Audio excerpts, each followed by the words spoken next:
السلام عليكم ورحمة الله وبركاته.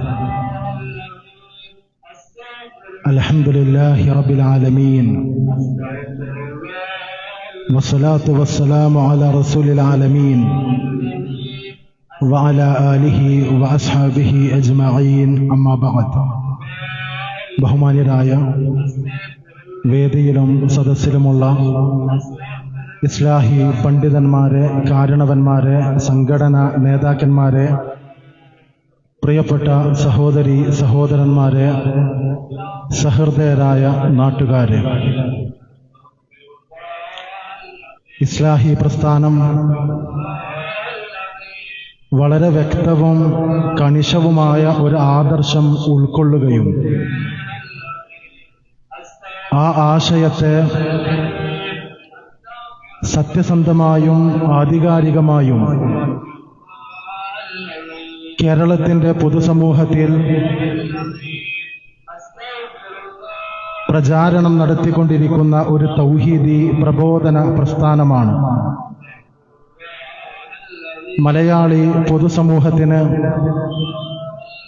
ഈ പ്രസ്ഥാനം അന്യമല്ല, അജ്ഞാതമല്ല.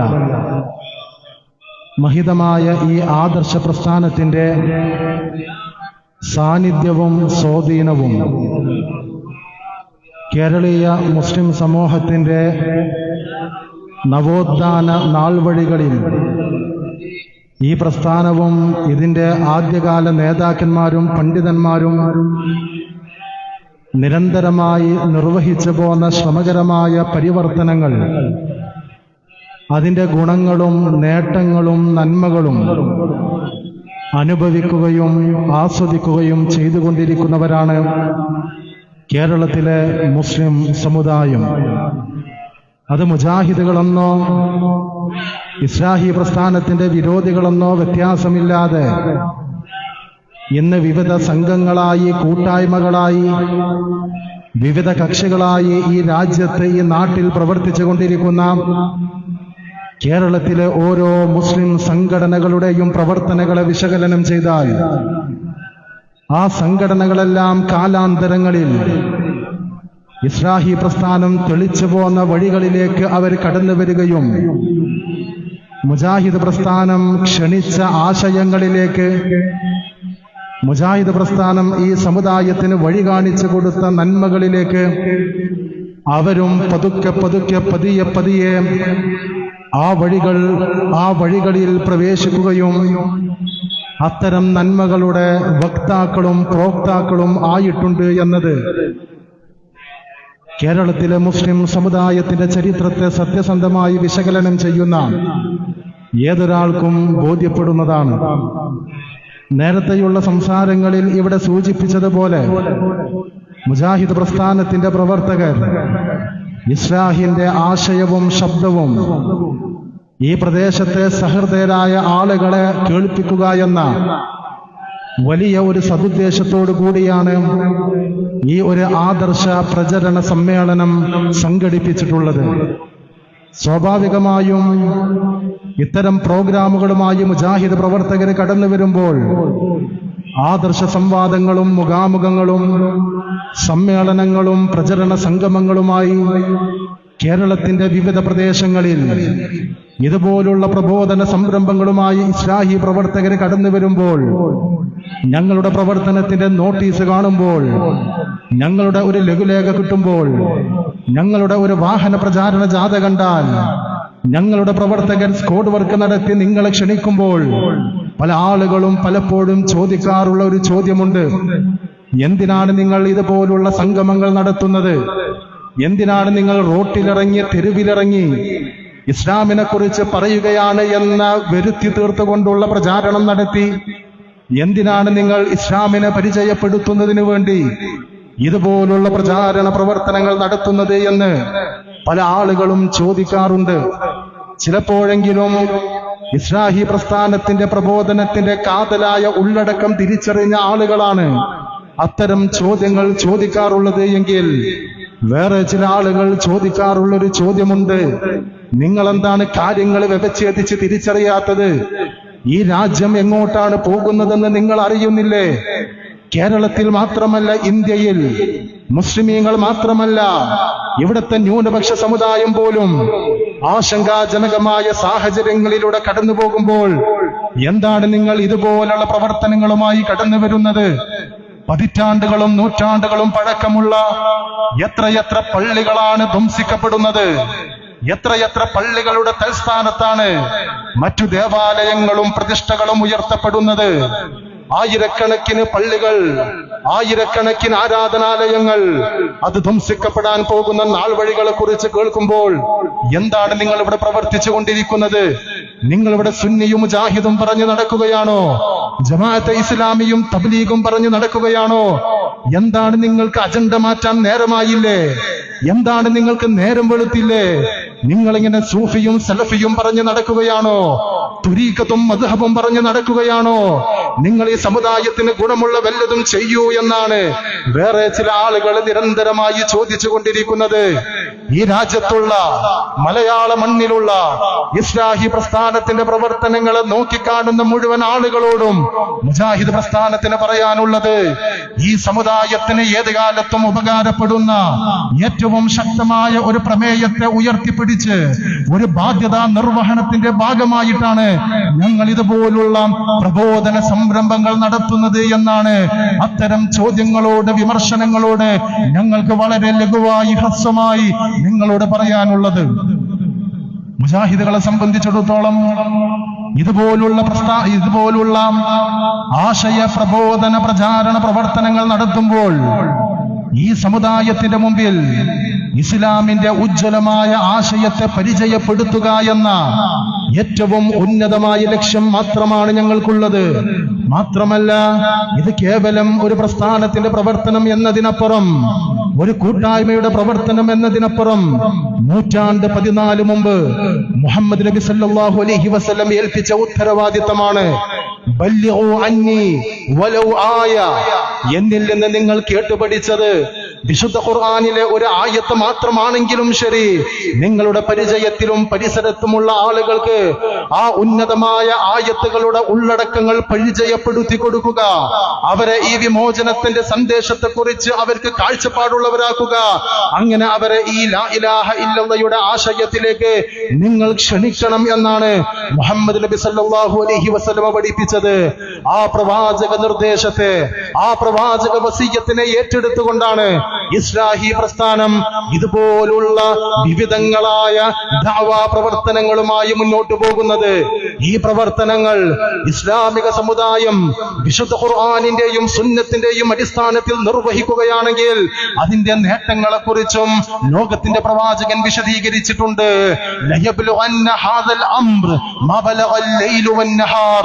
രാവും പകലും എവിടെയെല്ലാം എത്തുന്നുവോ അവിടെയെല്ലാം പരിശുദ്ധമായ ഈ ഇസ്ലാമിക ആദർശം എത്തുമെന്ന് ലോകത്തിന്റെ പ്രവാചകൻ മുഹമ്മദ് മുസ്തഫ സല്ലല്ലാഹു അലൈഹി വസല്ലം വിശദീകരിച്ചിട്ടുണ്ട്.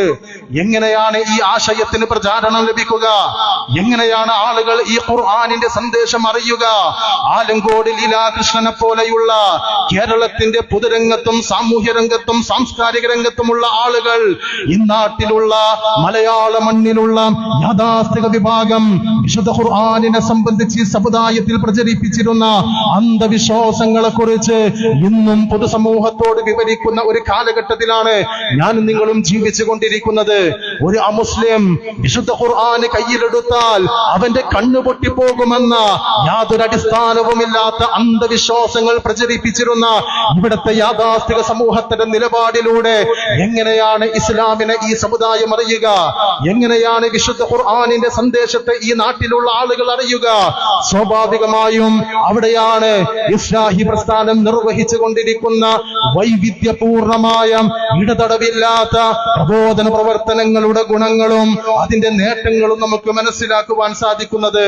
മാത്രമല്ല, ഇവിടെ ജീവിച്ചു കൊണ്ടിരിക്കുന്ന ഓരോ മുജാഹിദ് പ്രവർത്തകരും ഈ ഒരു ആഗ്രഹത്തോടെ, ഈ ഒരു താല്പര്യത്തോടു കൂടിയാണ് പ്രവർത്തിക്കുന്നത്. മുജാഹിദ് പ്രസ്ഥാനത്തിന്റെ അമരക്കാരനായിരുന്ന മർഹൂം AP അബ്ദുൽ ഖാദർ മൗലവി തന്റെ ജീവിതത്തിൽ ആദ്യമായി ഹജ്ജ് കർമ്മം നിർവഹിച്ചപ്പോൾ കഅബാലയത്തിന്റെ ഖില്ല പിടിച്ച് നടത്തിയൊരു പ്രാർത്ഥന എപിയുടെ സംസാരങ്ങളിലും ഇസ്ലാഹി പ്രസ്ഥാനത്തിന്റെ വേദികളിലും പലപ്പോഴും കേട്ടവരാണ് മുജാഹിദുകൾ. അത് ഈ നാട്ടിലുള്ള ആളുകളും അറിയേണ്ടതാണ് എന്നതുകൊണ്ട് ഞാൻ ആ ചരിത്രത്തിന്റെ ഓർമ്മകൾ പങ്കുവെക്കുകയാണ്. ആദ്യമായി കപ്പൽ വഴി മസ്ജിദുൽ ഹറാമിലെത്തി തന്റെ ഹജ്ജ് കർമ്മം നിർവഹിക്കുന്ന വേളയിൽ കഅബാലയത്തിന്റെ ഖില്ല പിടിച്ച് ഇസ്ലാഹി പ്രസ്ഥാനത്തിന്റെ പതിറ്റാണ്ടുകൾ നീണ്ടുനിന്ന പ്രബോധന ഇടങ്ങളിൽ ഒരു മുന്നണി പോരാളിയായി ഉജ്ജ്വലിച്ചിരുന്ന എപി അബ്ദുൽ ഖാദർ മൗലവി നടത്തിയിരുന്ന പ്രാർത്ഥന, അല്ലാഹുവേ കേരളത്തിന്റെ മുഴുവൻ പ്രദേശങ്ങളിലും ഈ തൗഹീദിന്റെ വെളിച്ചമെത്തേണമേ, ഈ തൗഹീദിന്റെ സന്ദേശം എത്തേണമേ എന്നായിരുന്നു ഈ പ്രസ്ഥാനത്തിന്റെ അമരക്കാരൻ അദ്ദേഹത്തിന്റെ ജീവിതത്തിൽ ആദ്യത്തെ ഹജ്ജ് യാത്രയിൽ അല്ലാഹുവിനോട് പരിശുദ്ധ ഹറമിൽ വെച്ച് പ്രാർത്ഥിച്ചിരുന്നത് എന്ന് മുജാഹിദ് പ്രവർത്തകർ ആവേശത്തോടു കൂടിയാണ് കേൾക്കുന്നത്. മുജാഹിദുകളെ സംബന്ധിച്ചിടത്തോളം ഇതാണ് ഞങ്ങളുടെ ആഗ്രഹം, ഇതാണ് ഞങ്ങളുടെ ആശ. ആർക്കൊക്കെ എതിർപ്പുണ്ടായാലും, ആർക്കൊക്കെ വിരോധമുണ്ടായാലും, ആർക്കൊക്കെ അസഹ്യതയുണ്ടായാലും അല്ലാഹുവിന്റെ കലാമും പ്രവാചകന്റെ സുന്നത്തും ഉയർത്തിപ്പിടിച്ച് ലോകത്ത് കടന്നു വന്ന പ്രവാചകന്മാർ പരിചയപ്പെടുത്തിയ ലാ ഇലാഹ ഇല്ലല്ലാഹ് എന്ന ആദർശത്തെ ഈ സമുദായത്തെ പഠിപ്പിക്കുക എന്ന ഉജ്ജ്വലമായ പ്രവർത്തനമാണ് മുജാഹിദ് പ്രസ്ഥാനത്തിന്റെ പ്രവർത്തകന്മാർക്ക് ഏത് കാലത്തും ഈ സമൂഹത്തിൽ നിർവഹിക്കാനുള്ളത്. ഇന്ന് ചില ആളുകൾ വിചാരിക്കുന്നത് ഇസ്ലാഹി പ്രസ്ഥാനമെന്നത്, മുജാഹിദ് പ്രസ്ഥാനമെന്നത് അങ്ങനെ ഞങ്ങൾക്കൊക്കെ നിഷേധിക്കാവുന്ന, ഒതുക്കാവുന്ന ഒരു കൂട്ടായ്മയാണ് എന്ന നിലക്കാണ് നമ്മുടെ നാട്ടിലുള്ള യാഥാസ്ഥിക വിഭാഗം പരിചയപ്പെടുത്തുന്നത്. യാഥാസ്ഥിക വിഭാഗത്തിലെ പ്രബലരായ ഇരുവിഭാഗങ്ങൾ, അതിൽ കാന്തപുരം എപി വിഭാഗത്തിൽപ്പെട്ട ചില പണ്ഡിതന്മാർ അവർക്ക് ലഭിക്കുന്ന വേദികളിൽ മഹിതമായ ഈ പ്രസ്ഥാനത്തെ കുറിച്ച് പറയാറുള്ളത് മുജാഹിദ് പ്രസ്ഥാനം ഈ സമുദായത്തിന് വേണ്ടി ഒന്നും ചെയ്തിട്ടില്ല എന്നാണ്. ഇസ്ലാഹി പ്രസ്ഥാനം ഇവിടെ കപട നവോത്ഥാനമാണ് ചെയ്തിട്ടുള്ളത്. കേരളത്തിലെ മുസ്ലിം സമൂഹം ഇന്ന് അനുഭവിക്കുന്ന ഏതെങ്കിലും പുരോഗതിയുണ്ടോ? ആ പുരോഗതിയിലൊന്നും ഇസ്ലാഹി പ്രസ്ഥാനത്തിന് പങ്കില്ല എന്നാണ് പുതിയ കാലത്ത് വലിയ പ്രചാരത്തിൽ പ്രവർത്തിച്ചു കൊണ്ടിരിക്കുന്ന വഹാബ് സഖാഫിയെ പോലെയുള്ള പല പുരോഹിതന്മാരും ആവർത്തിച്ച് വിശദീകരിക്കുവാൻ ശ്രമിക്കുന്നത്. പക്ഷേ മുജാഹിദ് പ്രസ്ഥാനത്തെ സംബന്ധിച്ചിടത്തോളം കേരളത്തിലെ മുസ്ലിം സമുദായത്തിന്റെ ചരിത്രം അതൊരു തുറന്ന പുസ്തകമാണ്. മഹാനായ നബി സല്ലല്ലാഹു അലൈഹി വസല്ലമയുടെ കാലത്തോ ഇസ്ലാമിന്റെ ആദ്യകാലത്തോ ഇസ്ലാം എന്ന ഉന്നതമായ സന്ദേശം കേരളത്തിലെത്തിയിട്ടുണ്ട് എന്നാണ് ഇവിടെയുള്ള എല്ലാവരും വിശ്വസിക്കുന്നത്. ആ കേരളത്തിലുള്ള മുസ്ലിമീങ്ങൾ, കേരളത്തിലുള്ള ഇസ്ലാമിക ആദർശത്തിന്റെ വക്താക്കൾ കാലാന്തരങ്ങളിൽ കടന്നുപോയ വഴികളും അവർ നേരിട്ടിരുന്ന വെല്ലുവിളികളും അവർ അതിജീവിച്ചിരുന്ന പരീക്ഷണങ്ങളും തുറന്ന പുസ്തകം പോലെ ചരിത്ര ഗ്രന്ഥങ്ങളിൽ രേഖപ്പെടുത്തപ്പെട്ടിട്ടുണ്ട്. ആ ചരിത്ര ഗ്രന്ഥങ്ങൾ പരതിയാൽ ഈ സമുദായത്തെ ഇല്ലായ്മയുടെയും വെല്ലായ്മയുടെയും നാളുകളിൽ പുരോഗമനപരമായ ആശയങ്ങളിലേക്ക് കൈപിടിച്ചുയർത്തിയിരുന്നത് ഇസ്ലാഹി പ്രസ്ഥാനമാണ് എന്നത് ഏതൊരാൾക്കും ബോധ്യപ്പെടുന്നതാണ്. അതൊരു മുജാഹിദ് പ്രവർത്തകൻ മാത്രം വിശദീകരിക്കേണ്ട ആവശ്യമില്ല. കേരളത്തിന്റെ ആദരണീയനായ മുഖ്യമന്ത്രി സാക്ഷാൽ കാന്തപുരം വിഭാഗത്തിന്റെ മേൽമുറിയിലെ സ്വലാത്ത് നഗർ നടക്കാറുള്ള മഅദിൻ എന്ന ക്യാമ്പസിൽ വെച്ച് നടത്തിയ ഒരു സംസാരം, ആ സംസാരത്തിൽ കേരളത്തിലെ മുസ്ലിം സമുദായത്തിന്റെ നവോത്ഥാന നാൾവഴികൾ ചരിത്രം ഉദ്ധരിച്ച് ഉന്നതരായ ഇസ്ലാഹി പ്രസ്ഥാനത്തിന്റെ പണ്ഡിതന്മാരുടെയും നായകന്മാരുടെയും പേരുകൾ ഉദ്ധരിച്ച് അദ്ദേഹം വിശദീകരിച്ചതിന് കേരളീയ സമൂഹം സാക്ഷിയാണ്. അതിന്റെ യൂട്യൂബ് ലിങ്കുകൾ സോഷ്യൽ മീഡിയകളിൽ വൈറലാണ്. ഞാനിത് സൂചിപ്പിക്കുന്നത് ഇതൊരൊറ്റപ്പെട്ട സംഭവമല്ല. ഇവിടെയുള്ള തലമുതിർന്ന തന്റെ ഇടമുള്ള മുഴുവൻ ആളുകളും ഇസ്ലാഹി പ്രസ്ഥാനത്തിന്റെ സേവനങ്ങളെ വിലമതിക്കുന്ന ആളുകളാണ്. മുജാഹിദ് പ്രസ്ഥാനത്തിന്റെ ആദരണീയനായ സെക്രട്ടറി എം മുഹമ്മദ് മദനി, അദ്ദേഹത്തോടൊരു പൊതുപ്രവർത്തകൻ ഒരിക്കൽ പറഞ്ഞൊരു വാചകം ഇസ്ലാഹി പ്രവർത്തകർ പലപ്പോഴും പങ്കുവെക്കാറുണ്ട്.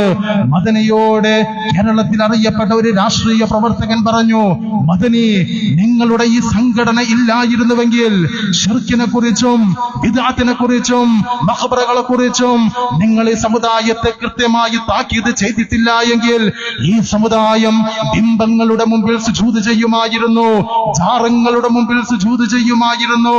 ഈ സമുദായത്തെ ആത്മീയ ചൂഷകന്മാരുടെ വഞ്ചനക്കടിമപ്പെട്ട് ഇത്തരത്തിലുള്ള ജാറങ്ങളുടെ മുമ്പിൽ സുജൂദ് ചെയ്യാവുന്ന ഗതികേടിൽ നിന്ന് ഈ സമുദായത്തെ സംരക്ഷിച്ചു നിർത്തുന്നത്, ഈ സമുദായത്തെ തടുത്തു നിർത്തുന്നത് നിങ്ങളുടെ പ്രവർത്തനങ്ങളാണ്, നിങ്ങളുടെ ഇടപെടലുകളാണ്.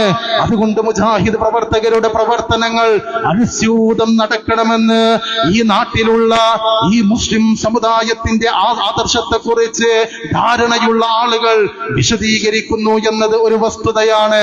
ഞാനിത് സൂചിപ്പിക്കുവാനുള്ള കാരണം, ഞങ്ങളെ സംബന്ധിച്ചിടത്തോളം ഞങ്ങൾ ഈ സമുദായത്തിൽ ചെയ്ത പ്രവർത്തനം അത് ഞങ്ങൾ പറഞ്ഞിട്ടില്ലെങ്കിലും മലയാള മണ്ണിന്റെ ചരിത്രം അറിയുന്ന, ഈ ചരിത്രത്തിന്റെ തുടിപ്പുകൾ അറിയുന്ന ആളുകൾക്ക് പോലും ബോധ്യമുള്ളതാണ്. ആ ബോധ്യങ്ങളുള്ള സ്ഥലത്താണ് പുതിയ ചില റിസർച്ച് പഠനങ്ങൾ നടക്കുന്നത്, ചില ഗവേഷണ പ്രബന്ധങ്ങൾ നടക്കുന്നത്. കേരളത്തിലെ യാഥാസ്ഥിക വിഭാഗമാണ് ഈ മുസ്ലിം സമുദായത്തെ പുരോഗതിയിലേക്ക് കൊണ്ടുവന്നത് എന്ന് പ്രഖ്യാപിക്കുവാനുള്ള പരിശ്രമങ്ങൾ ഈ സമൂഹത്തിൽ നടക്കുന്നത്.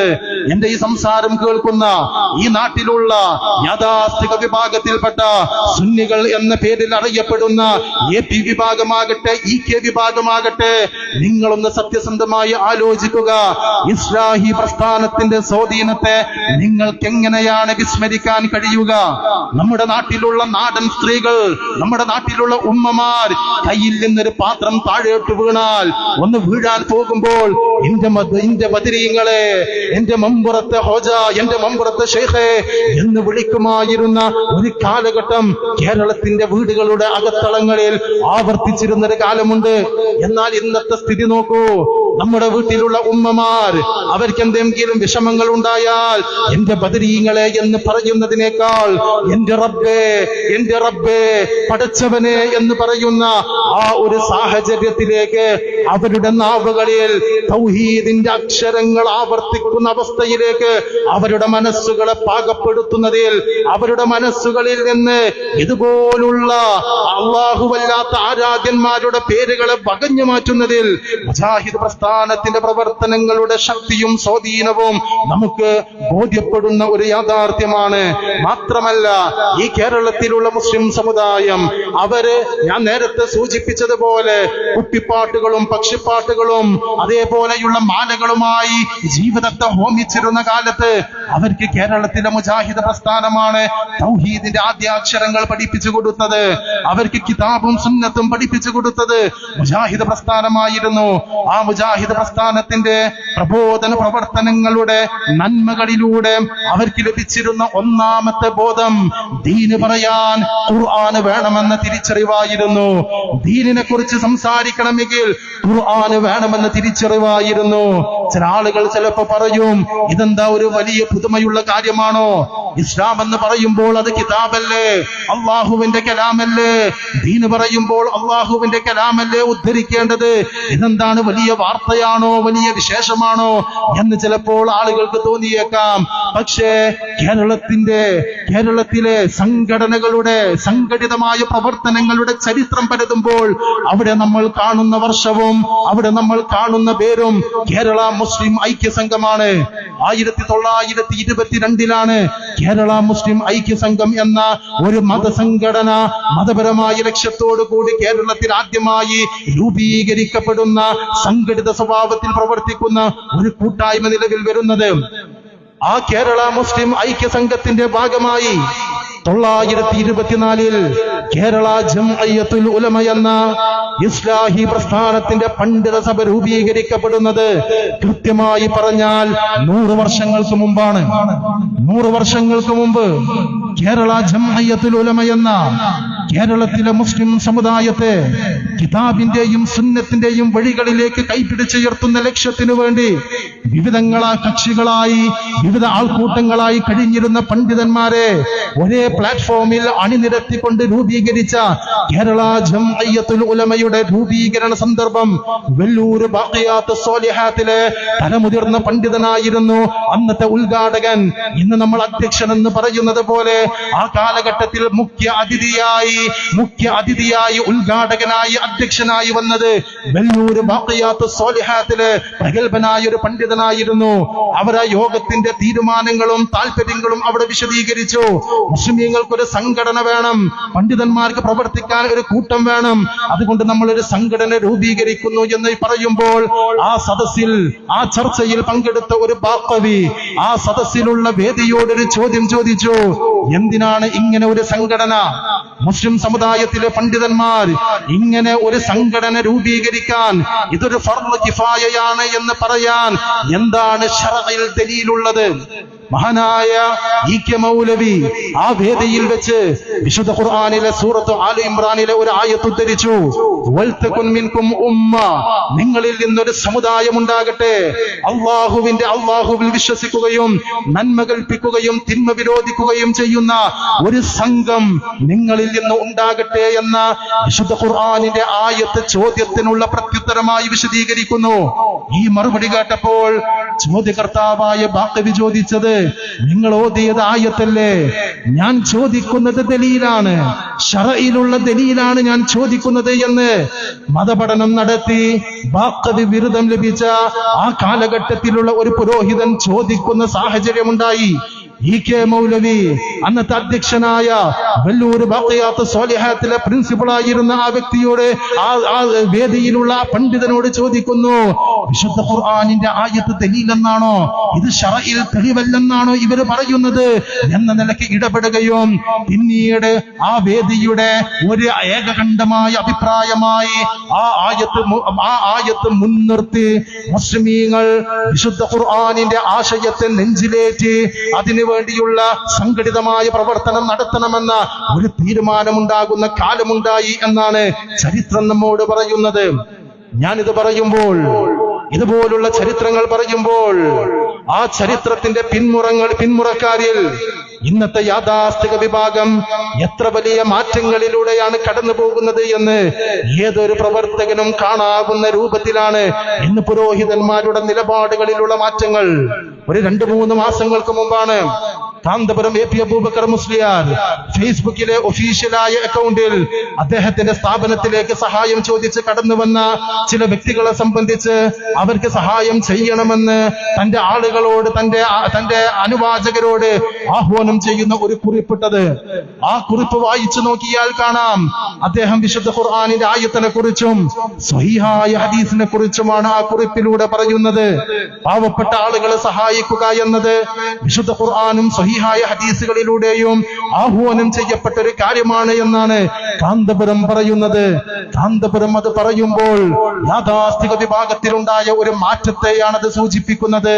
ആ കിതാബിലുണ്ട്, ഈ വാറോലയിലുണ്ട്, ആ ഹോജ പറഞ്ഞിട്ടുണ്ട്, ഈ ഷെയ്ഖ് പറഞ്ഞിട്ടുണ്ട് എന്ന് പറഞ്ഞാൽ സമുദായം ഇസ്ലാമിക സന്ദേശങ്ങൾ സ്വീകരിക്കുമായിരുന്ന ഒരു കാലം മാറിയിട്ടുണ്ട് എന്ന് കാന്തപുരത്തിനും അറിയാം, അത് ഇവിടെയുള്ള ഇ.കെ. വിഭാഗത്തിനും അറിയാം. അതുകൊണ്ടാണ് മുടിപ്പള്ളിയുമായി കടന്നു വന്നപ്പോൾ, ഒരു മുടിയും തൂക്കിപ്പിടിച്ച് കാന്തപുരം വന്നപ്പോൾ കേരളത്തിലെ യാഥാസ്ഥിക വിഭാഗം കാന്തപുരം വിഭാഗത്തോട് ഒരു ചോദ്യം ചോദിച്ചു.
പ്രിയപ്പെട്ടവരെ, നമ്മുടെ ഈ പ്രോഗ്രാമിന് ശേഷം നമുക്ക് ഇശാ നമസ്കാരം നിർവഹിക്കാവുന്നതാണ് എന്ന് സാന്ദർഭികമായി സൂചിപ്പിക്കുകയാണ്. ഞാൻ സൂചിപ്പിച്ചത് കേരളത്തിലെ സാധാരണക്കാരായ മുസ്ലിം സമുദായം തങ്ങളുടെ പണ്ഡിതന്മാർ, പുരോഹിതന്മാർ ഇസ്ലാമിക ദീനുമായി ബന്ധപ്പെട്ടൊരു കാര്യം പറഞ്ഞാൽ അത് നമ്മുടെ ഉസ്താദാണല്ലോ പറഞ്ഞത്. ഉസ്താദ് പറഞ്ഞതാണെങ്കിൽ അത് ദീനിലുള്ളതാവാം, കിതാബിലുള്ളതാവാം. നമുക്കിതൊന്നും പരിശോധിക്കാനോ ഇതൊന്നും പരതി നോക്കാനോ കഴിയുന്നവരല്ലല്ലോ. നമ്മൾ സാധാരണക്കാരല്ലേ, അറിവും പാണ്ഡിത്യവും ഉള്ള ആളുകളൊന്നുമല്ലല്ലോ. അതുകൊണ്ട് അവർ പറയുന്നതിൽ ഒരിക്കലും തെറ്റുണ്ടാവില്ല. ഉസ്താദ് പറഞ്ഞതാണെങ്കിൽ തീർച്ചയായും അത് ദീനിലുള്ളത് തന്നെയായിരിക്കും എന്ന ആ ഒരു വിചാരത്തോടെ, ആ ഒരു നിലപാടോടുകൂടി ജീവിച്ചവരായിരുന്നു നമ്മുടെ നാട്ടിലുള്ള സാധാരണക്കാർ. എന്നാൽ ഈ സാധാരണക്കാരായ ആളുകളുടെ നാവിൻ തുമ്പിൽ നിന്നാണ് തെളിവുകൾ അന്വേഷിക്കുന്ന, ദലീൽ ചോദിക്കുന്ന, സനദിനെ കുറിച്ച് അന്വേഷിക്കുന്ന, തങ്ങളുടെ നേതാക്കന്മാർ തങ്ങളോട് മൊഴിഞ്ഞുകൊണ്ടിരിക്കുന്ന കാര്യങ്ങളുടെ സത്യസന്ധത അന്വേഷിക്കുന്ന, പരതി നോക്കുന്ന ഒരു സാഹചര്യം കേരളീയ സമൂഹത്തിൽ ഉണ്ടായി തീർന്നത് എന്ന് പറയുമ്പോൾ തീർച്ചയായും മുജാഹിദ് പ്രസ്ഥാനത്തിന്റെ പ്രബോധന പ്രവർത്തനങ്ങൾ മുസ്ലിം സമുദായത്തിന്റെ ചിന്താമണ്ഡലങ്ങളിൽ സൃഷ്ടിച്ച സ്വാധീനവും അവരുടെ ഇസ്ലാമികമായ മനോഭാവങ്ങളിൽ സൃഷ്ടിച്ച വിപ്ലവങ്ങളുടെയും അടയാളമാണ് അത് എന്ന് തീർച്ചയായും നമുക്ക് പറയുവാൻ സാധിക്കും. ആ നിലക്ക് ദീനുമായി ബന്ധപ്പെട്ട കാര്യങ്ങൾ പറയുമ്പോൾ കിതാബിലുള്ളതാണ്, സുന്നത്തിലുള്ളതാണ് എന്ന് പറയുന്ന ആ ഒരു കീഴ്വഴക്കത്തിലേക്ക് ഈ സമുദായത്തെ പരിവർത്തിക്കുക എന്ന ഉന്നതമായ പ്രവർത്തനം മുജാഹിദ് പ്രസ്ഥാനം ഈ സമുദായത്തിന് നൽകിയ സംഭാവനയാണ്. ഈ നിലയ്ക്ക് ഈ ഇസ്ലാഹി പ്രസ്ഥാനത്തിന്റെ സേവനങ്ങൾ എണ്ണി നോക്കുകയാണെങ്കിൽ അതങ്ങനെ വേഗത്തിൽ എണ്ണി തീർക്കാവുന്ന ഒരു കാര്യമല്ല. ഇന്നത്തെ ഈ പുതിയ കാലത്ത് സോഷ്യൽ മീഡിയ, സാമൂഹ്യ മാധ്യമങ്ങൾ പതിവായി ഉപയോഗപ്പെടുത്തുന്ന ആളുകൾക്ക് തിരിച്ചറിവുള്ളൊരു കാര്യമുണ്ട്. അടുത്ത കാലത്തൊന്നും കേൾക്കാത്ത അത്രയും വലിയ അളവിൽ, പ്രത്യേകിച്ച് ഈ കോവിഡ് കാലത്തിന് ശേഷം കറാമത്തിന്റെ പേരിൽ പല കള്ളക്കഥകളും പറഞ്ഞു നടക്കുന്ന പുരോഹിതന്മാരെ ധാരാളമായി മലയാളി സമുദായം കാണുകയുണ്ടായി. അതിനു മുമ്പ് പകര അഹ്സനിയെ പോലെയുള്ള ഏതെങ്കിലും ഒറ്റപ്പെട്ട ചില ആളുകൾ മാത്രമായിരുന്നു മനുഷ്യരുടെ മനസ്സിൽ ഒരിക്കലും തന്നെ ഉൾക്കൊള്ളാൻ സാധിക്കാത്ത, നട്ടാൽ മുളക്കാത്ത ചില നുണകൾ സ്വപ്ന കഥകളായി മൊഴിഞ്ഞിരുന്നത് എങ്കിൽ പുരോഹിത വേഷധാരികളായ ആളുകൾ മത്സരിച്ച് പല കറാമത്തിന്റെ കഥകൾ പറഞ്ഞു നടക്കുന്ന സാഹചര്യം കേരളത്തിന്റെ യാഥാസ്ഥിക വിഭാഗത്തിൽ നിന്ന് വർദ്ധിച്ചത് പ്രത്യേകിച്ച് കോവിഡിന് ശേഷമായിരുന്നു. CM മടവൂരിനെ പോലെ, തൃപ്പനച്ചി ഉസ്താദിനെ പോലെയുള്ള ഓരോ വ്യക്തികളെ സംബന്ധിച്ചിടത്തോളം ഓരോരുത്തരും വായിൽ തോന്നിയ രൂപത്തിൽ പല കാര്യങ്ങൾ കറാമത്തിന്റെ കഥകളായി വിശദീകരിച്ചു. അത് ഏതെങ്കിലും സാധാരണക്കാരായ വ്യക്തികൾ മാത്രമായിരുന്നില്ല. സമസ്തയുടെ കൂട്ടത്തിൽ തലയെടുപ്പുള്ള പണ്ഡിതൻ എന്ന് പരക്കെ പറയപ്പെടാറുള്ള ജഫ്രി മുത്തുകോയ തങ്ങളെ പോലെയുള്ള ആളുകൾ പോലും അവരുടെ ഹോജ കടലാസിലുള്ള ചിത്രത്തെ ഊതിക്കൊണ്ട് ജീവനുള്ള പറവയാക്കി പറപ്പിച്ചു എന്ന് പറയുന്ന ആ കഥകൾ കേൾക്കുമ്പോൾ അതിനെ സ്വാഭാവികമായ ഒരു വർത്തമാനമായി ഉൾക്കൊള്ളുന്ന, തലയാട്ടുന്ന ഒരു സമുദായം തങ്ങളുടെ കൂടെയുണ്ട് എന്ന ബോധ്യത്തോടുകൂടി അതുപോലുള്ള മനുഷ്യരുടെ സ്വാഭാവികമായ ബുദ്ധിയോട് കൊഞ്ചനം കുത്തുന്ന വർത്തമാനങ്ങൾ പറയുന്നതിന് കേരളീയ സമുദായം സാക്ഷിയായിട്ടുണ്ട്. അത് ഒറ്റപ്പെട്ടതല്ല എന്നത് ഞാൻ അടിവരയിട്ട് പറയുകയാണ്. അജ്മീറിലെ ഒരു ഹോജയെ കുറിച്ച് നമ്മുടെ നാട്ടിലുള്ള ഒരു പണ്ഡിതൻ പറഞ്ഞത്, അജ്മീറിലുള്ള ആ ഹോജയുടെ അടുക്കൽ ഒരു മുരീദ് വന്നു. ആ മുരീദ് ഈ ഹോജയോട്, ഈ ഷെയ്ഖിനോട് പറഞ്ഞു, ഷെയ്ഖേ, എനിക്ക് നിങ്ങൾക്ക് വേണ്ടി ഒരുപാട് കാലം ഖിദ്മത്ത് ചെയ്യാൻ ആഗ്രഹമുണ്ട്, എനിക്കതിന് തൗഫീഖ് ഉണ്ടാകണം. ആ സമയത്ത് ഈ ഹോജ പറഞ്ഞുവെന്നാണ് പുരോഹിതന്മാർ പറയുന്നത്, നീ ഒരുപാട് കാലം ഖിദ്മത്ത് ചെയ്തോ, നിന്റെ റൂഹിനെ പിടിക്കണ്ട എന്ന് ഞാൻ പറഞ്ഞിട്ടുണ്ട്. എന്നിട്ട് ഇത് പറഞ്ഞുകൊണ്ട് ആ പുരോഹിതൻ പറയുന്നത്, കണ്ടില്ലേ, 700 വർഷക്കാലമായി എന്നും അജ്മീറിലെ മലനിരകളിൽ ആ ഷെയ്ഖിന് വേണ്ടി ഖിദ്മത്ത് ചെയ്തിരുന്ന ആ വ്യക്തി ജീവിച്ചിരിപ്പുണ്ട് എന്ന് ഈ ആധുനിക കാലഘട്ടത്തിൽ പോലും പറയാൻ മടിയില്ലാത്ത, പറയാൻ ഭയമില്ലാത്ത ആളുകൾ ഇന്നും പുരോഹിതന്മാരുടെ കൂട്ടത്തിലുണ്ട് എന്നത് ഒരു യാഥാർത്ഥ്യമാണ്. CM മടവൂരിനെ മയ്യത്ത് കുളിപ്പിക്കുന്നതിനെ കുറിച്ച് കാസർഗോഡുള്ള ഒരു അബ്ദുറഹ്മാൻ ദാരിമി എന്നോ മറ്റോ പേരുള്ള നന്ദി ദാറുസലാമിൽ നിന്ന് പഠനം പൂർത്തിയാക്കിയ ഒരു പുരോഹിതൻ ഈ കാലത്തും പറയുന്ന, കേട്ടാൽ ഏതൊരാളും കണ്ണുപൊത്തുന്ന കാതുപൊത്തുന്ന വർത്തമാനങ്ങളാണ് പറയുന്നത്. CM മടവൂരിനൊരു വസിയ്യത്തുണ്ടായിരുന്നു. അദ്ദേഹവുമായി ബന്ധപ്പെട്ട ഒരാൾ തന്റെ മയ്യത്ത് കുളിപ്പിക്കണമെന്ന്. CM മടവൂര് മരണപ്പെട്ടപ്പോൾ അദ്ദേഹത്തിന്റെ ജനാസ സംസ്കരണത്തിന്റെ ഭാഗമായി മയ്യത്ത് കുളിപ്പിക്കുമ്പോൾ CM മടവൂര് കണ്ണു തുറന്നത്രേ. എന്നിട്ട് അദ്ദേഹം നോക്കിയത്രേ, ഞാൻ വസിയ്യത്ത് ചെയ്ത വ്യക്തി തന്നെയല്ലേ എന്നെ കുളിപ്പിക്കാനുള്ളത്, അയാളുമില്ലേ? ഉണ്ട് എന്നറിഞ്ഞപ്പോൾ ആശ്വാസത്തോടു കൂടി അയാൾ കണ്ണടച്ചു കൊടുത്തു എന്ന് പോലും പറയുന്ന, ഞാനിത് പറയുന്നത് ഈ 2024 ഇതുപോലുള്ള മായാവി കഥകൾ പറയാൻ കേരളത്തിലെ പുരോഹിതന്മാർക്കൊരു മടിയുമില്ല. മുജാഹിദ് പ്രസ്ഥാനത്തിന്റെ പ്രവർത്തകർ, ഇസ്ലാഹി പ്രസ്ഥാനത്തിന്റെ പ്രബോധന രംഗം ഇത്തരത്തിലുള്ള പിഴച്ച ചിന്താഗതികൾക്കെതിരെ ശക്തമായ പ്രതിരോധം തീർത്തു. വിശുദ്ധ ഖുർആനിന്റെയും ആയത്തിന്റെയും വെളിച്ചത്തിൽ അന്ധവിശ്വാസങ്ങൾക്കെതിരെ ശക്തമായ നിലപാടുകൾ സ്വീകരിച്ചു. ആ നിലപാടുകൾക്കെതിരെ പ്രതിരോധം തീർക്കാൻ സാധിക്കാതെ ഒടുവിൽ കാന്തപുരം വിഭാഗത്തിലുള്ള ആളുകൾ പോലും ഒരു നിലപാട് മാറ്റത്തിന് തയ്യാറായി എന്നതിന്റെ ഒരു രേഖയാണ് എന്റെ കയ്യിലുള്ളത്. എന്റെ കയ്യിലുള്ള ഈ രേഖ AP വിഭാഗം സമസ്ത കേരള ജംഇയ്യത്തുൽ ഉലമ അവരുടെ പ്രബോധകന്മാർക്ക് വേണ്ടി ഒരുമിച്ച് കൂട്ടിയ അവരുടെ ഒരു കൗൺസിലിൽ അവരുടെ പ്രബോധകന്മാർക്ക് നൽകിയ ഒരു നിർദ്ദേശത്തിന്റെ ഒരു കോപ്പിയാണ്. അതിന്റെ 5-ാം പേജിൽ നിങ്ങൾക്ക് കാണാവുന്ന ഒരു വാചകമുണ്ട്. വിശ്വാസികളുടെ ബുദ്ധിക്ക് ഉൾക്കൊള്ളാൻ പ്രയാസപ്പെടുന്നതും സംശയങ്ങൾ ജനിപ്പിക്കുന്നതും സത്യമാണെന്ന് തെളിയിക്കാൻ കഴിയാത്തതും കേട്ടുകേൾവിയുടെ അടിസ്ഥാനത്തിലും സംസാരിക്കരുത്. ഇത് മുജാഹിദ് പ്രസ്ഥാനത്തിന്റെ സർക്കുലർ അല്ല. കാന്തപുരം വിഭാഗം കയറൂരിവിട്ട തങ്ങളുടെ പുരോഹിതന്മാർ ഓരോ മായാവി കഥകൾ പറഞ്ഞ് ഈ സമുദായത്തെ അന്ധവിശ്വാസങ്ങളിൽ നിന്ന് യുക്തിവാദത്തിലേക്ക് പറിച്ചു നടുമെന്ന് ഭയമുണ്ടായപ്പോൾ അവര് സ്വാഭാവികമായി നടത്തിയ ഇടപെടലിന്റെ രേഖയാണ്. അതിൽ പറയുന്ന മറ്റൊരു വാക്ക്, സർവ്വ സൃഷ്ടികളെയും നിയന്ത്രിക്കുന്ന വലിയ ആരാണ് മുദബ്ബിറുൽ ആലം, ആരാണ് മുദബ്ബിറുൽ അംർ, ഫൽ മുദബ്ബിറാത്തി അംറ എന്ന ആയത്തോതിയ സാക്ഷാൽ കാന്തപുരത്തിന് പോലും അത്തരത്തിലുള്ള വർത്തമാനങ്ങളുമായി മലയാളി സമുദായത്തിന്റെ മുമ്പിൽ വരാൻ പറ്റില്ല എന്ന് അവർക്ക് പോലും രേഖയായി എഴുതേണ്ടി വന്നു എന്നത് ഇതൊന്നും വെറുതെ ഉണ്ടായ മാറ്റമല്ല. ഇത് ഏതെങ്കിലും ഒരു ദിവസത്ത് ഒരു നല്ല ചിന്ത സ്വീകരിച്ചുകൊണ്ട് അവരെടുക്കുന്ന സ്വമേധയാ ഉള്ള തീരുമാനമല്ല. ഇസ്ലാഹി പ്രസ്ഥാനത്തിന്റെ പ്രബോധനത്തിന്റെ സൽഫലമാണ് എന്നാണ് സാന്ദർഭികമായി എനിക്ക് സൂചിപ്പിക്കുവാനുള്ളത്. പ്ലെയിനുകൾ മുഴുവൻ ഒരു വലിയ കണ്ണ് ചിമ്മിയാൽ കൂട്ടിയെടുക്കും തുടങ്ങിയ വാചകങ്ങൾ സംശയങ്ങൾ ജനിപ്പിക്കും. അതുകൊണ്ട് ഇതുപോലുള്ള മായാവി കഥകൾ പറയരുത് എന്ന് പകര അഹ്സനി മുതൽ താഴോട്ടുള്ള തങ്ങളുടെ കൂട്ടത്തിലുള്ള പുരോഹിതന്മാർക്ക് നിർദ്ദേശം കൊടുക്കേണ്ട അവസ്ഥ കാന്തപുരം വിഭാഗത്തിന് ഉണ്ടായിട്ടുണ്ട് എങ്കിൽ പറയണം നിങ്ങൾ. ഇസ്ലാഹി പ്രസ്ഥാനത്തിന്റേത് കപട നവോത്ഥാനമാണോ? മുജാഹിദ് പ്രസ്ഥാനത്തിന്റെ നന്മകൾ നിങ്ങൾക്ക് നിരാകരിക്കാൻ കഴിയുമോ? ഇല്ല എന്നതിന്റെ രേഖയാണ് ഇതുപോലുള്ള വ്യത്യസ്തമായ സംഘടനയുടെ പരിവർത്തനങ്ങളും പരിണാമങ്ങളുമെന്ന് ഞാൻ നിങ്ങളോട് സൂചിപ്പിക്കുകയാണ്. ഇസ്ലാഹി പ്രസ്ഥാനത്തെ സംബന്ധിച്ചിടത്തോളം ഈ മാറ്റങ്ങൾക്ക് അവർ തയ്യാറാകുന്നു എന്നത് തീർച്ചയായും ഞങ്ങൾക്ക് സന്തോഷമാണ്.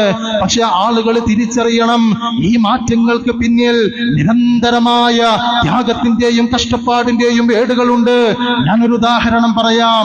സ്ത്രീധനം എന്ന മാമൂല്, സ്ത്രീധനം എന്നതൊരാചാരം ഒരുപക്ഷെ ഇന്നത്തെ മുസ്ലിം സമുദായത്തിൽ പ്രത്യേകിച്ച് മലബാർ പ്രവിശ്യയിലുള്ള ആളുകൾക്ക് കല്യാണത്തിന് എനിക്ക് സ്ത്രീധനം വേണമെന്ന് പരസ്യമായി പറയാൻ അത്രയൊന്നും ഊറ്റമില്ലാത്ത ഒരു കാലമാണ്.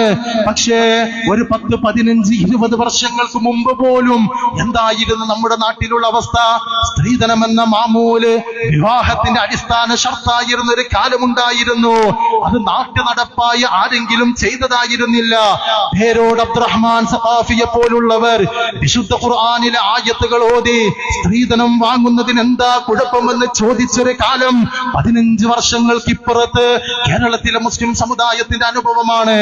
എന്നാൽ ഇന്ന് പേരോടിന്റെ ശിഷ്യരെ പോലുള്ള ഏതെങ്കിലും ഒരാൾക്ക് അന്ന് അവർ ദുർവ്യാഖ്യാനിച്ചിരുന്ന വിശുദ്ധ ഖുർആനിന്റെ ആയത്തുകൾ എടുത്തുദ്ധരിച്ചുകൊണ്ട് ഈ മുസ്ലിം സമുദായത്തിന്റെ നവോത്ഥാനത്തിന്റെ വാഹകർ ഞങ്ങളാണെന്ന് അവകാശപ്പെട്ടുകൊണ്ട് സ്ത്രീധനത്തിന് അനുകൂലമായി 15 വർഷം മുമ്പ് പറഞ്ഞതുപോലെ പറയാൻ സാധിക്കുമോ എന്ന് ചോദിച്ചാൽ അവർ അറച്ചു നിൽക്കും എന്നത് ഒരു യാഥാർത്ഥ്യമാണ്.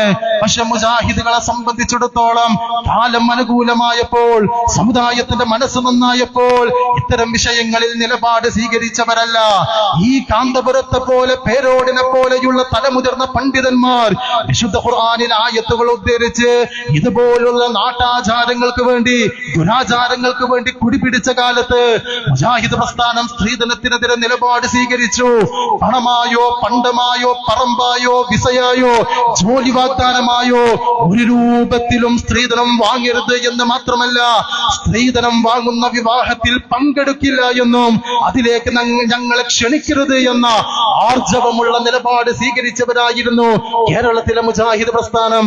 ചില ആളുകളൊക്കെ വിചാരിച്ചത് മുജാഹിദ് പ്രസ്ഥാനം തൗഹീദല്ലാത്തതൊക്കെ പറയുന്നത് നല്ല കാലത്താണ്, അതൊക്കെ ആളുകൾ പറഞ്ഞപ്പോൾ തന്നെ സ്വീകരിച്ചു എന്നാണ്. ഒരിക്കലും അങ്ങനെയല്ല.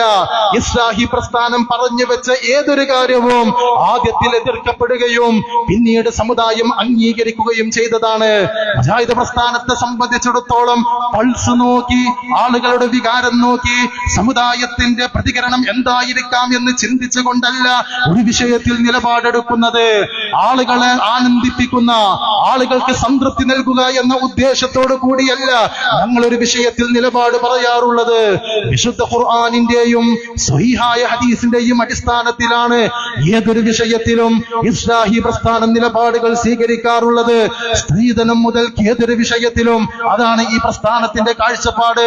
അതിന്റെ ഒരു ഉദാഹരണമാണ് 90കളിൽ ലോകത്ത് മുസ്ലിം സമുദായത്തിൽ വലിയ ചർച്ചയായിരുന്ന കുവൈത്ത് ഇറാഖ് യുദ്ധത്തിന്റെ കാലത്ത് സദ്ദാം ഹുസൈൻ ഒരു ജ്വരമായിരുന്നു. ഈ താനൂര് പരിസരത്ത് സദ്ദാം ബീച്ച് എന്ന പേരിൽ ബീച്ചുണ്ട്. കേരളത്തിൽ സദ്ദാം നഗറുകൾ ഉണ്ടായി, സദ്ദാം പോസ്റ്റുകൾ ഉണ്ടായി. 90കളിൽ ജനിച്ചു വീണ ആൺകുട്ടികൾക്ക് സദ്ദാം ഹുസൈൻ എന്ന അഭിമാനത്തോടെ പേര് നൽകിയ ഉപ്പമാർ കേരളത്തിന്റെ മണ്ണിലുണ്ടായിരുന്നു. സദ്ദാം ഹുസൈന്റെ അധിനിവേശം രാജ്യങ്ങൾക്കിടയിൽ നിലനിൽക്കുന്ന സമാധാനപൂർണമായ കരാറുകളെ ചോദ്യം ചെയ്തും വെല്ലുവിളിച്ചും കുവൈത്തിന്റെ മണ്ണിൽ അധിനിവേശം നടത്തിയപ്പോൾ, അതൊരു യുദ്ധമായി മാറിയപ്പോൾ പല ആളുകളും നിലപാട് പറയാൻ ഭയപ്പെട്ടു, പല ആളുകളും നിലപാട് പറയാൻ അറച്ചു നിന്നു. എന്നാൽ സദ്ദാം ഹുസൈൻ ചെയ്യുന്ന പ്രവർത്തനം അത് തീർച്ചയായും മാനവ വിരുദ്ധമാണ്, മതവിരുദ്ധമാണ് എന്ന് ഒരുപക്ഷെ ലോകത്താദ്യമായി പറഞ്ഞത് കെപിയെ പോലെയുള്ള ഇസ്ലാഹി പ്രസ്ഥാനത്തിന്റെ ദീർഘവീക്ഷണമുള്ള പണ്ഡിതന്മാരായിരുന്നു. അന്ന് മുജാഹിദ് പ്രസ്ഥാനം ഈ നിലപാട് പറഞ്ഞപ്പോൾ നമ്മുടെ നാട്ടിലെ മതരാഷ്ട്രവാദികളായ ആളുകൾ അവരുടെ ലേഖനങ്ങളിലും അവരുടെ എഴുത്തുകളിലും ആവർത്തിച്ച് എഴുതിയിരുന്ന ചില വാചകങ്ങളുണ്ട്. സദ്ദാം കുവൈത്തിനെ ആക്രമിക്കുമ്പോൾ കുവൈത്തിന് വേണ്ടി ലോകത്ത് ശബ്ദിക്കുന്നത് അമേരിക്കയാണ്. ആ അമേരിക്കയുടെ സഹായമാണ് കേരളത്തിലെ വഹാബികൾ സ്വീകരിക്കുന്നത്. മുജാഹിദുകളുടെ പണിതീരാത്ത പള്ളികളുടെ മിനാരങ്ങൾ ചൂണ്ടിക്കാണിച്ച് നിങ്ങൾക്ക് ഇത്തരത്തിലുള്ള വിദേശ സഹായം ലഭിക്കാൻ വേണ്ടിയാണ് സദ്ദാമിനെതിരെ നിലപാട് സ്വീകരിക്കുന്നത് എന്ന് പറഞ്ഞ കാലഘട്ടം കേരളത്തിൽ ഉണ്ടായിട്ടുണ്ട്.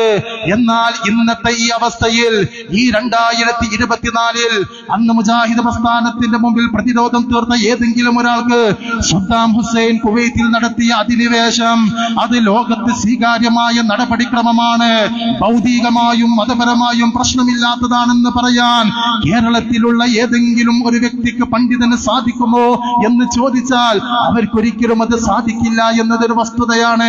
ഇതൊരു സദ്ദാം മാത്രമല്ല, സാക്ഷാൽ ഉസാമ ബിൻ ലാദനെ ഒരു ആരാധനാമൂർത്തിയെ പോലെ പരിചയപ്പെടുത്തിയ ഒരു വീര പരിവേഷം അദ്ദേഹത്തിന് ചാർത്തി കൊടുത്തത് കേരളത്തിലെ യാഥാസ്ഥിക വിഭാഗമാണ്.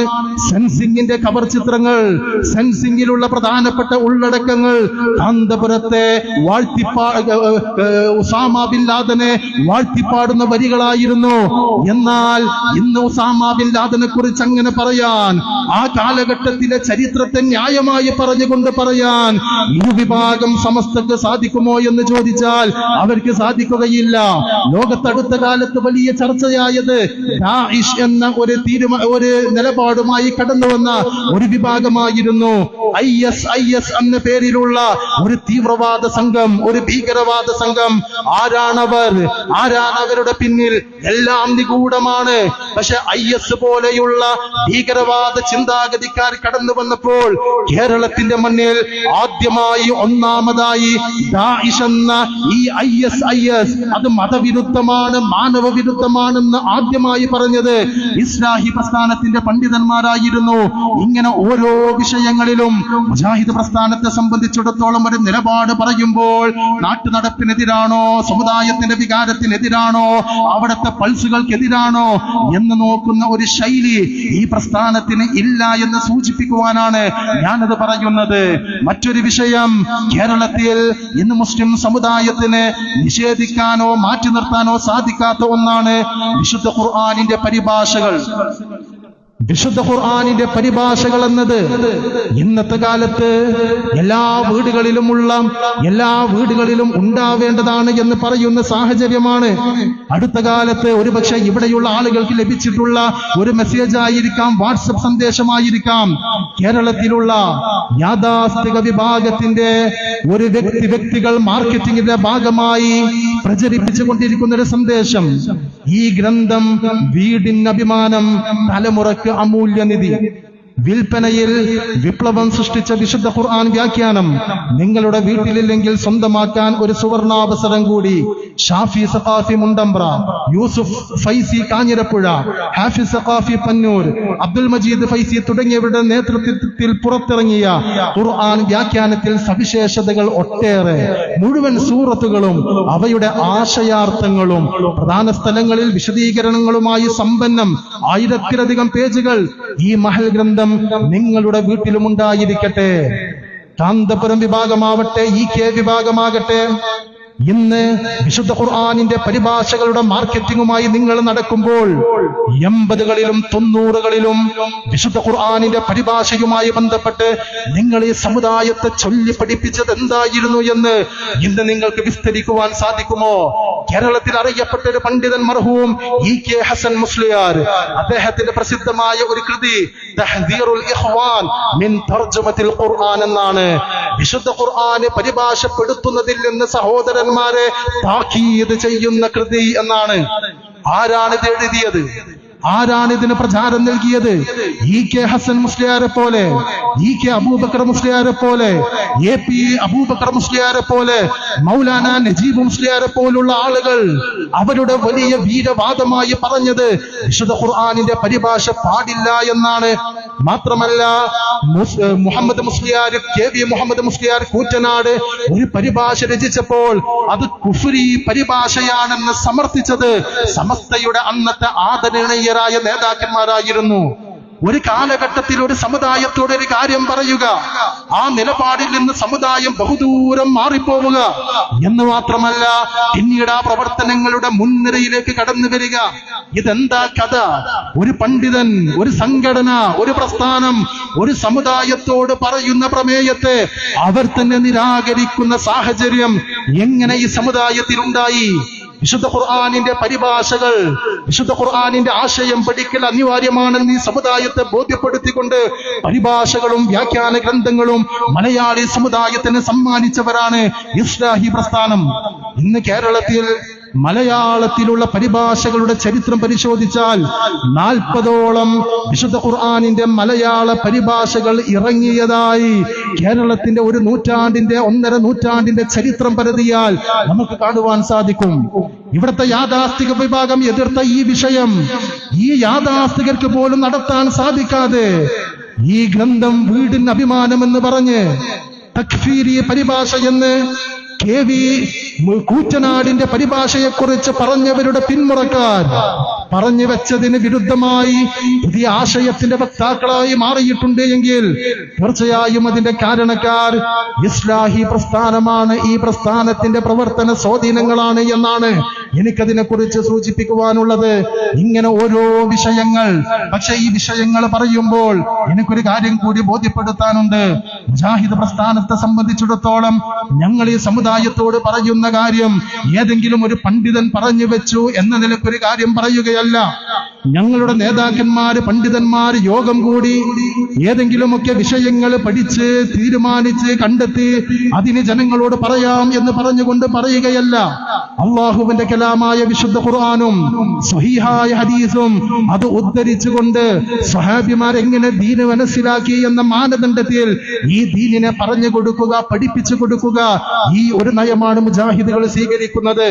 സ്വാഭാവികമായും ആളുകൾക്ക് സംശയമുണ്ടാകും. ലോകത്തറിയപ്പെട്ട പണ്ഡിതന്മാർ, നക്ഷത്ര ശോഭയുള്ള പണ്ഡിതന്മാർ, മഹാന്മാരായ ഇമാമിയങ്ങൾ, മുഹദ്ദിസുകൾ, അവരെ കുറിച്ച് എന്താണ് നിങ്ങളുടെ അഭിപ്രായം?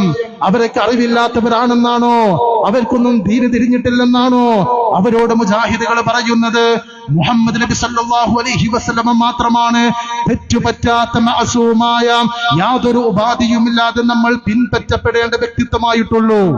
ലോക ചരിത്രത്തിൽ 14 നൂറ്റാണ്ടുകളിൽ ഇനി ഖിയാമത്ത് നാൾ വരെ മുസ്ലിം സമുദായത്തിന് ഏതെങ്കിലും ഒരു വ്യക്തിയുടെ വാക്കുകൾ ചോദ്യം ചെയ്യാതെ സ്വീകരിക്കണമെങ്കിൽ അത് മുഹമ്മദ് നബി സല്ലല്ലാഹു അലൈഹി വസല്ലമയുടേത് മാത്രമാണ്. മറ്റുള്ള വ്യക്തികളുടെ കാര്യം മഹാനായ ഇമാം മാലിക് റഹിമഹുല്ലാഹ് മദീനയിൽ പ്രവാചകന്റെ ഖബറിന്റെ ചാരത്ത് നിന്ന് പ്രവാചകന്റെ ഖബർ ചൂണ്ടിക്കാണിച്ചുകൊണ്ട് പറഞ്ഞൊരു വാചകമുണ്ട്. മുഹമ്മദ് നബി അല്ലാത്ത ഏതൊരാളും അവർ പറയുന്ന സംസാരങ്ങളിൽ സ്ഖലിതങ്ങൾ ഉണ്ടാകാം, സ്വീകരിക്കാവുന്നതും നിരാകരിക്കാവുന്നതും ഉണ്ടാകാം. എന്നാൽ മുഹമ്മദ് നബി സല്ലല്ലാഹു അലൈഹി വസല്ലം അബദ്ധം പിണയാത്ത, സ്ഖലിതങ്ങൾ സംഭവിക്കാത്ത, അബദ്ധം പറ്റാത്ത നായകനാണ്. മുഹമ്മദ് നബിക്ക് മാത്രമാണ്, പ്രവാചകനെ മാത്രമേ നിരുപാധികമായി നമ്മൾ പിൻപറ്റേണ്ടതുള്ളൂ എന്നാണ് ഇമാം മാലിക് റഹിമഹുല്ല പറഞ്ഞത്. ആ ഇമാം മാലിക് റഹിമഹുല്ലയുടെ നിലപാടിലാണ് ഇസ്ലാഹി പ്രസ്ഥാനം. ഇമാം അബൂ ഹനീഫയാവട്ടെ, ഇമാം മാലിക് റഹിമഹുല്ലയാവട്ടെ, ഇമാം ഷാഫിയാകട്ടെ, ഇമാം സുന്ന അഹ്മദ് ബിൻ ഹംബലാവട്ടെ, അബ്ദുറഹ്മാനുൽ ഔസാഇയാവട്ടെ, ശൈഖുൽ ഇസ്ലാം ഇബ്നു തൈമിയ്യയാവട്ടെ, അദ്ദേഹത്തിന്റെ സമകാലികരായ ഇമാം സഹബിയെ പോലെ, ഇബ്നു കസീർ റഹിമഹുല്ലയെ പോലെ, ഇബ്നുൽ ഖയ്യിമിനെ പോലെ, ഈ അടുത്ത നൂറ്റാണ്ടുകളിൽ ജീവിച്ചു പോയ ശൈഖുൽ ഇസ്ലാം മുഹമ്മദ് ഇബ്നു അബ്ദുൽ വഹാബിനെ പോലെ ആധുനികരായ പ്രശസ്തരായ പണ്ഡിതന്മാർ, ഇബ്നു ബാസ് റഹിമഹുല്ലയെ പോലെയുള്ള ഏത് പണ്ഡിതന്മാരുടെ വിഷയത്തിലും മുജാഹിദ് പ്രസ്ഥാനത്തിന് കൃത്യമായ ഒരു നിലപാടുണ്ട്. വ്യക്തികളെ അന്ധമായി പിൻപറ്റേണ്ടതില്ല. അവരുടെ ഏതെങ്കിലും കൃതിയിൽ എന്തെങ്കിലും ഉണ്ട് എന്ന് കരുതി അത് കണ്ണടച്ച് സ്വീകരിക്കേണ്ടതില്ല. അവരുടെ തെളിവ് നോക്കുക, അവരുടെ പ്രമാണം നോക്കുക. തെളിവും പ്രമാണമുള്ളതാണോ അത് സ്വീകരിക്കുക, ഇല്ലാത്തതാണോ മാറ്റി നിർത്തുക. ഏറ്റവും അതവുള്ള, ഏറ്റവും ഇഹ്തിറാമുള്ള, ആദരവുള്ള ഒരു നിലപാടാണ് ഇസ്ലാഹി പ്രസ്ഥാനം സ്വീകരിച്ചിട്ടുള്ളത്. പക്ഷെ ഇതിനെ കേരളത്തിലെ സുന്നികൾ ചോദ്യം ചെയ്യുന്നു, യാഥാസ്ഥിക വിഭാഗം ചോദ്യം ചെയ്യുന്നു. യഥാർത്ഥത്തിൽ ഇവർക്ക് ചോദ്യം ചെയ്യാൻ അവകാശമില്ല എന്നാണ് സൂചിപ്പിക്കാനുള്ളത്. ഇവിടെ മഹല്ല് കിതാബ് നമ്മുടെ പള്ളിയിലെ ദർസുകളിൽ വായിക്കുന്നവരില്ലേ, 10 കിതാബ് വായിക്കുന്നവരില്ലേ? ആ കിതാബിലുള്ളത് യഥാർത്ഥത്തിൽ നിങ്ങളാണോ നടപ്പിൽ വരുത്തുന്നത്, മുജാഹിദുകളാണോ നടപ്പിൽ വരുത്തുന്നത്? അത് തുറന്നു വെച്ച് ഈ സമൂഹത്തിന്റെ മുമ്പിൽ 10 കിതാബിലും മഹല്ല് കിതാബിലും മുജാഹിദ് പ്രസ്ഥാനം പറയുന്നതിന് അനുകൂലമായ യാതൊന്നുമില്ലെന്ന് തെളിയിക്കാൻ ഇവിടുത്തെ യാഥാസ്ഥിക വിഭാഗത്തിന് സാധിക്കുമോ? ഒരിക്കലും സാധിക്കുകയില്ല. അതുപോട്ടെ, ഞങ്ങൾ ഇമാം ഷാഫിയെ തഖ്ലീദ് ചെയ്യുന്നു എന്നാണല്ലോ നിങ്ങൾ പറയുന്നത്. സാക്ഷാൽ ഇമാം ഷാഫിഈ റഹിമഹുല്ലാഹ് പറഞ്ഞ എല്ലാ അഭിപ്രായങ്ങളും സ്വീകരിക്കുന്നു എന്ന് നെഞ്ചത്ത് കൈവച്ച് പറയാൻ കേരളത്തിൽ ഏതെങ്കിലും ഉസ്താദിന് സാധിക്കുമോ? ഇല്ല എന്ന് മുജാഹിദ് പ്രസ്ഥാനം ആധികാരികമായി പറയും. സുബ്ഹി ബാങ്കിൽ അസ്സലാത്തു ഖൈറും മിനൻ നൗം എന്ന വാചകത്തെ സംബന്ധിച്ച് ഇമാം ഷാഫിയുടെ ജദീദായ ഖൗൽ എന്താണ്? കിതാബ് തിരിയുന്നവരില്ലേ, പള്ളി ദർസിൽ പഠിച്ചവരില്ലേ, പണ്ഡിതന്മാരുടെ ശിഷ്യത്വം ലഭിച്ചവരില്ലേ?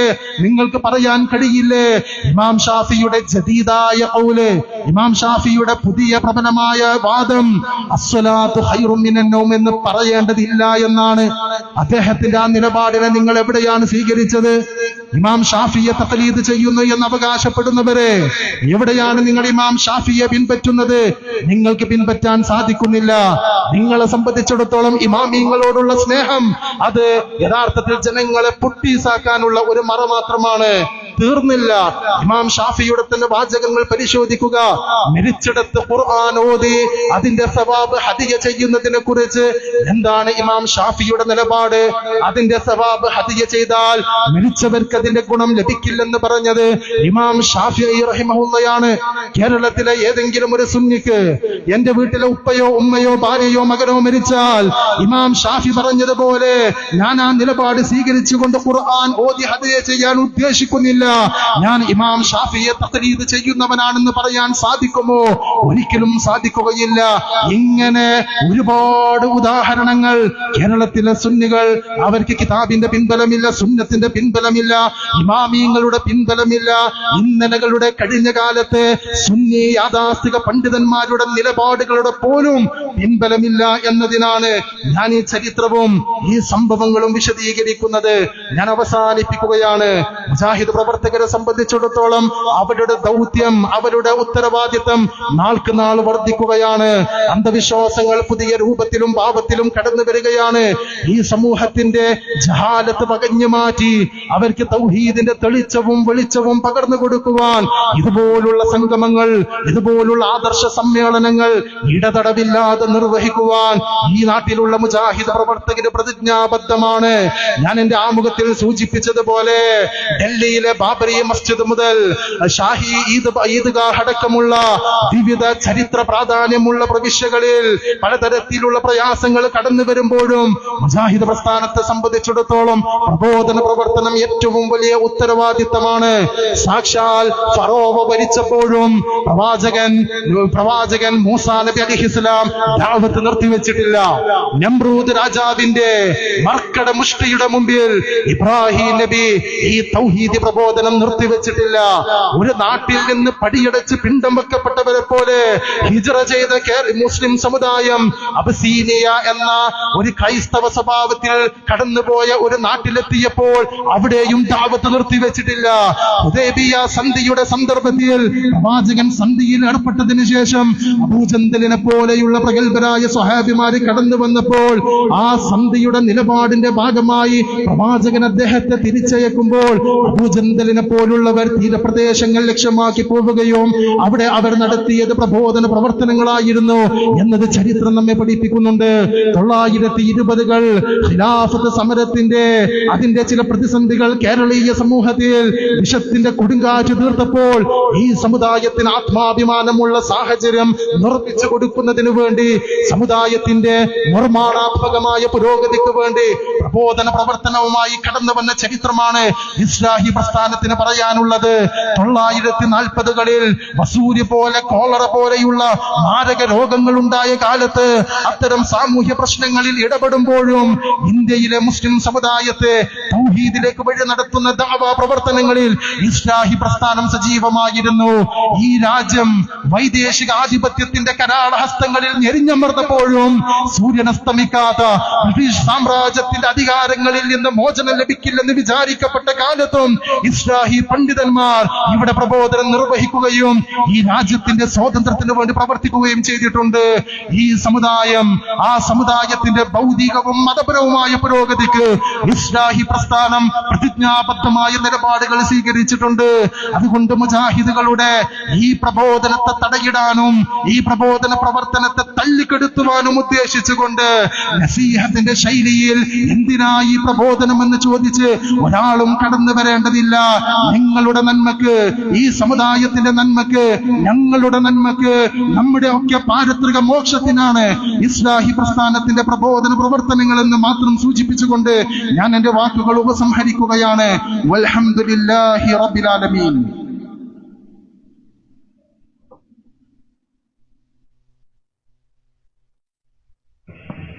അസ്സലാമു അലൈക്കും.